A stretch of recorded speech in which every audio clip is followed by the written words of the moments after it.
So hello welcome guys, मैं सगानी आपका हमारे चैनल से इन्वेस्टमेंट्स पे हारी स्वागत करता हूँ। ठीक है, तो आज का जो हमारा वीडियो होने वाला है वो जो हमारी सीरीज चल रही थी वॉरेन बफेट के लेटर की, उसी का पार्ट होने वाला है और ये होने वाला है 1983 के लेटर का पार्ट 3 होने वाला है। ठीक है, सो अभी बिना किसी टाइम पास के चालू करते हैं वीडियो। सो अभी चलना पड़ेगा सबसे पहले हमें हमारे पीपीटी की तरफ। तो हेलो गाइस, अब हम हमारी पीपीटी पे आ चुके हैं। सो ये है Berkshire Hathaway shareholders letter 1983 part 3 in Hindi by simple investment. ठीक है, सो अभी चलेंगे सबसे पहले हमारे 10 नंबर 7 की तरफ।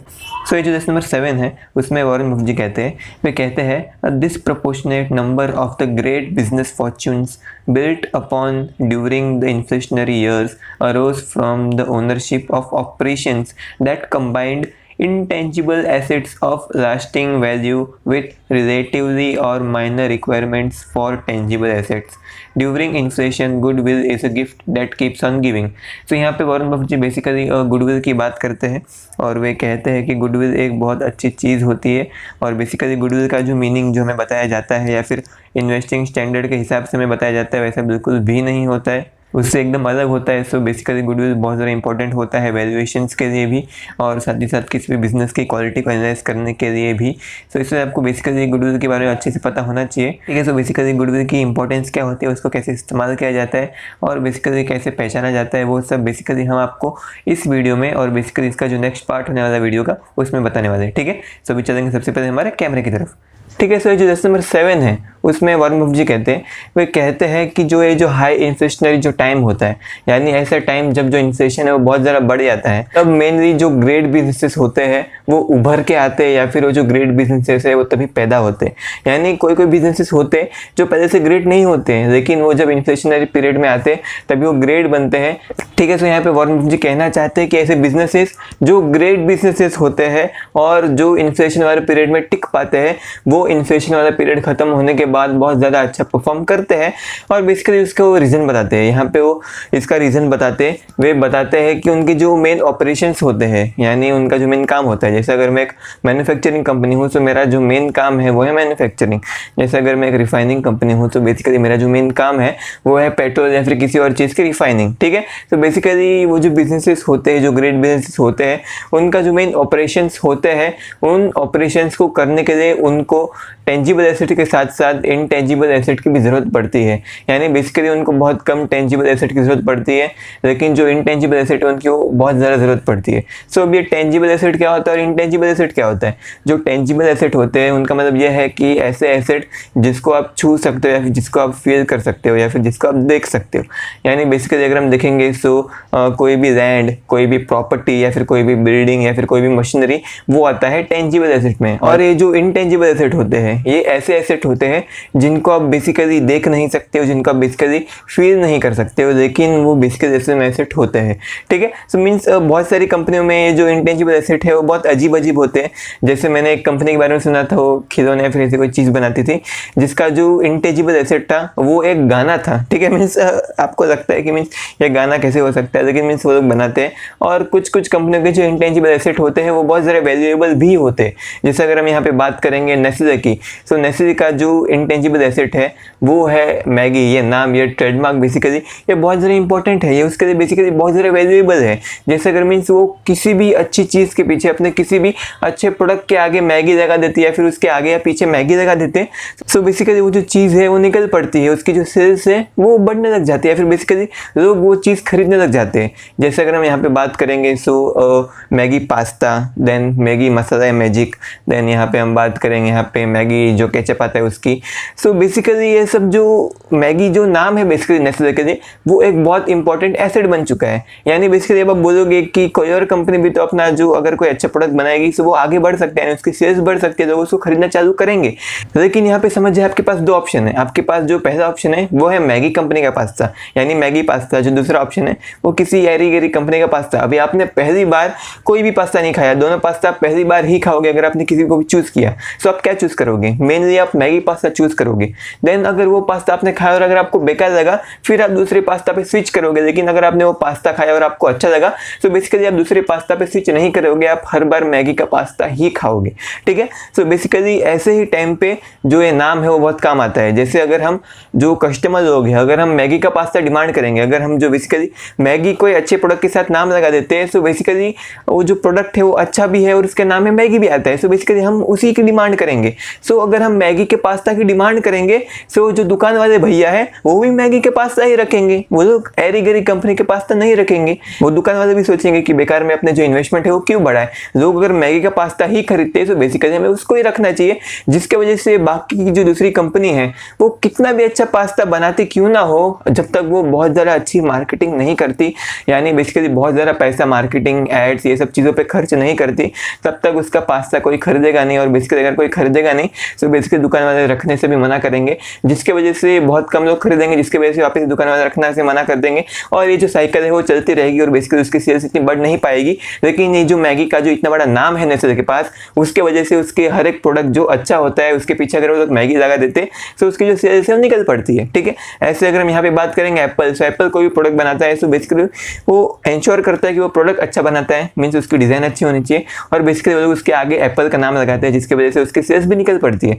तो बेसिकली ये जो नाम होता है, जो ट्रेडमार्क होते हैं, या फिर कोई ऐसा जिंगल होता है या फिर कोई ऐसा सॉन्ग होता है, जैसे अमूल बटर का है, अटली बटली डिलीशियस अमूल। ठीक है, सो बेसिकली ये सब जो नाम होते हैं, ये सब जो ट्रेडमार्क होते हैं, ये सब की भी कुछ वैल्यू होती है। ठीक है, सो ये सब इंटेंजिबल एसेट होते हैं और बेसिकली इन सब की भी कुछ वैल्यू होती है। ठीक है, सो ऐसा कोई बिजनेस जो कि एक ग्रेट बिजनेस होता है उसको अपने ऑपरेशन के लिए टेंजिबल एसेट की बहुत कम जरूरत पड़ती है और इंटेंजिबल एसेट की ज़्यादा जरूरत पड़ती है।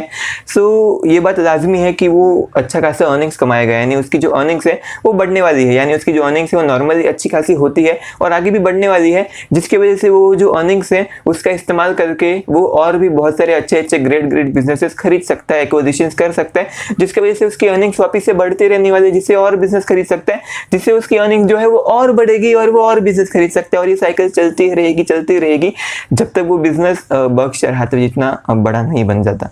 ठीक है, सो जो ग्रेट बिजनेस होता है उसका जो कॉम्बिनेशन होता है, यानी बहुत कम टेंजिबल एसेट और बहुत ज़्यादा इंटेंजिबल एसेट, ये जो कॉम्बिनेशन है ये जादुई कॉम्बिनेशन है। और वॉरेन बफेट जी कहते हैं कि कुछ समय पहले जब उनका टाइम चल रहा था, यानी उन्होंने जब ये लेटर लिखा था 1983 के आजू बाजू, तब वो कहते हैं कि ये जो जादू था तब वो कम्युनिकेशन वाली कंपनी के पास था, क्योंकि तभी जो कॉम्पिटिशन था वो भी बहुत कम था और बहुत सारे लोग इस कम्युनिकेशन के जो बिजनेस था उसको समझ नहीं पाते थे।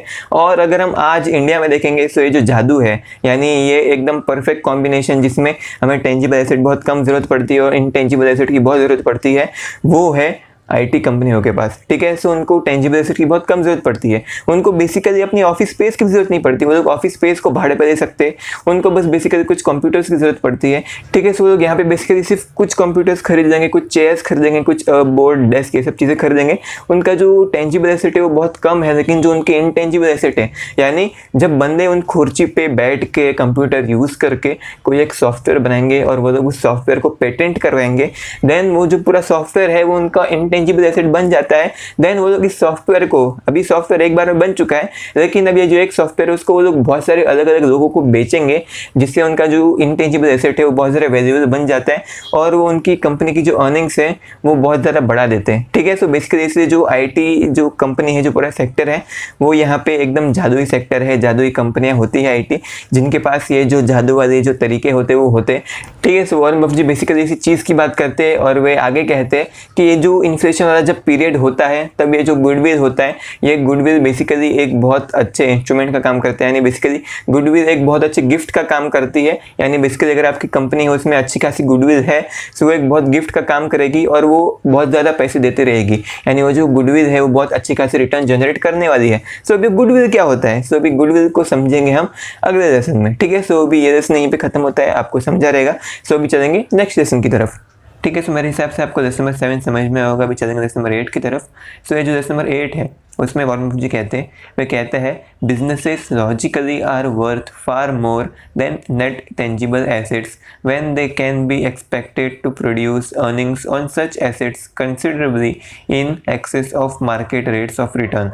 The capitalised value of this excess return is economic goodwill. So यहाँ पे बेसिकली वो गुडविल की वैल्यू को कैसे आप एस्टिमेट कर सकते हो उसके बारे में बताते हैं। ठीक है, सो बेसिकली ये वाला जो वीडियो था वो पूरा गुडविल के ऊपर होने वाला है, और इसका जो नेक्स्ट पार्ट होने वाला है वो भी पूरी तरीके से एकदम गुडविल में हम डीप में आके आपको एकदम एग्जांपल के साथ बताएंगे कि गुडविल क्या होता है बेसिकली, और मार्केट में गुडविल कैसे काम करता है, और बेसिकली आपको गुडविल का इस्तेमाल अपनी वैल्यूएशन में कैसे करना चाहिए। ठीक है, सो भी चलेंगे सीधा हमारे कैमरे की तरफ।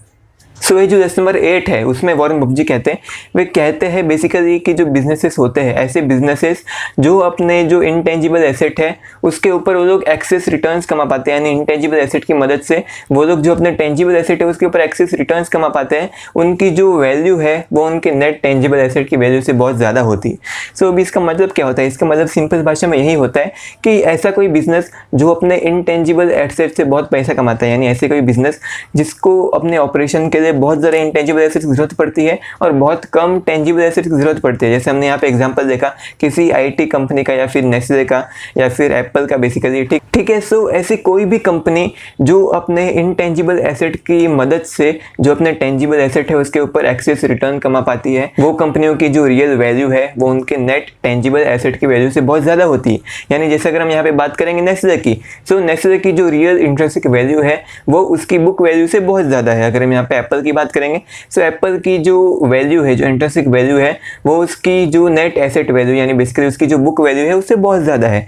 या फिर आईटी कंपनीज की बात करेंगे, सो उनकी जो वैल्यू है वो भी उनकी बुक वैल्यू से बहुत ज़्यादा है। ठीक, सो अभी इसके आगे वॉरेन बफेट जी कहते हैं कि जो इंटेंजिबल एसेट होते हैं वो ये जो एक्सेस रिटर्न जनरेट करते हैं, अगर उस एक्सेस रिटर्न को अगर आप कैपिटलाइज करोगे, सो बेसिकली आपको कुल मिला के कंपनी की गुडविल मिलेगी, यानी कंपनी की रियल गुडविल मिलेगी। सो यहाँ पे वॉरेन बफेट जी के हिसाब से कंपनी की जो गुडविल है वो गुडविल क्या है? कंपनी की गुडविल ये है कि जो उसकी इंटेंजिबल एसेट है वो कितने एक्सेस रिटर्न्स कमा पाते हैं अपने टेंजिबल एसेट के ऊपर, उसको अगर हम कैपिटलाइज करेंगे, यानी बेसिकली कुल मिला के समझ जाए हम उसको 10 साल के लिए जोड़ देंगे, यानी बेसिकली इंटेंजिबल एसेट के ऊपर 10 साल के रिटर्न्स को हम जोड़ देंगे और बेसिकली उसको देन हम डिस्काउंट करेंगे। सो जो फाइनल वैल्यू मिलेगी वो हमारी गुडविल होगी। ठीक है, सो बेसिकली ये जो रियल गुडविल की जो कीमत है वो जो आज की जो अकाउंटिंग जो मेथड है उसका इस्तेमाल करके जो गुडविल की जो कीमत होती है उससे बहुत अलग होती है।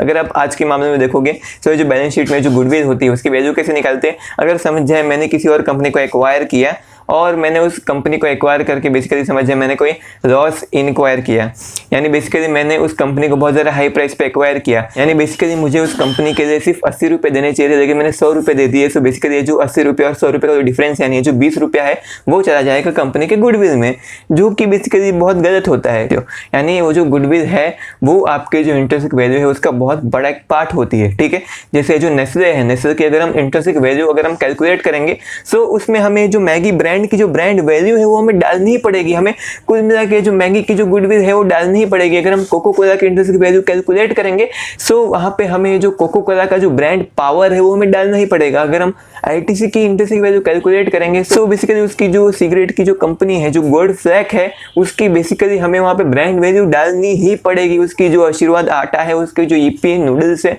उसकी हमें वहाँ पे जो ब्रांड वैल्यू है, जो ब्रांड पावर है वो डालनी ही पड़ेगी, हमें उसको कंसिडर ही करना पड़ेगा अगर हमें उनकी जो इंट्रिंसिक वैल्यू है उसको निकालना है तो। लेकिन अगर वहीं पे जो अभी की फिलहाल की जो गुडविल का जो मतलब है उसको लेंगे हम हमारे जो क्या बोलते हैं इंट्रिंसिक वैल्यू के कैलकुलेशन में, सो जो हमारी इंट्रिंसिक वैल्यू है वो बहुत गलत आने वाली है। ठीक है, सो इसलिए सब जो हमें जो बैलेंस शीट होती है वो सबका अच्छे से एनालिसिस करना चाहिए और बेसिकली हमें हमारे हिसाब से गुडविल का हिस्सा निकालना चाहिए, हमें हमारे हिसाब से गुडविल की वैल्यू कैलकुलेट करनी चाहिए, इंटेंजिबल एसेट की वैल्यू कैलकुलेट करनी चाहिए, देन वो सबको इकट्ठा करके सबको मिला के बेसिकली हमें जो ग्रेट बिजनेस है उसकी इंट्रिंसिक वैल्यू निकालनी चाहिए। ठीक है, सो यही था लेसन नंबर 8 और यही थी गुडविल की मीनिंग और बेसिकली आपको यहाँ पे गुडविल का इस्तेमाल करना ही चाहिए आपकी जो इंट्रिंसिक वैल्यू है उसके कैलकुलेशन में। ठीक है सभी, so thank you so much इस वीडियो को यहाँ तक देखने के लिए और अगर आपको वीडियो अच्छी लगी तो प्लीज़ वीडियो को लाइक कर देना और वीडियो को दोस्तों के साथ शेयर कर देना और हमारे चैनल को सब्सक्राइब करना भूलना मत, क्योंकि हम ऐसी वीडियो लाते रहते हैं। ठीक है, so thank you so much इस वीडियो को यहाँ तक देखने के लिए, थैंक यू सो मच। अब हम चलते हैं।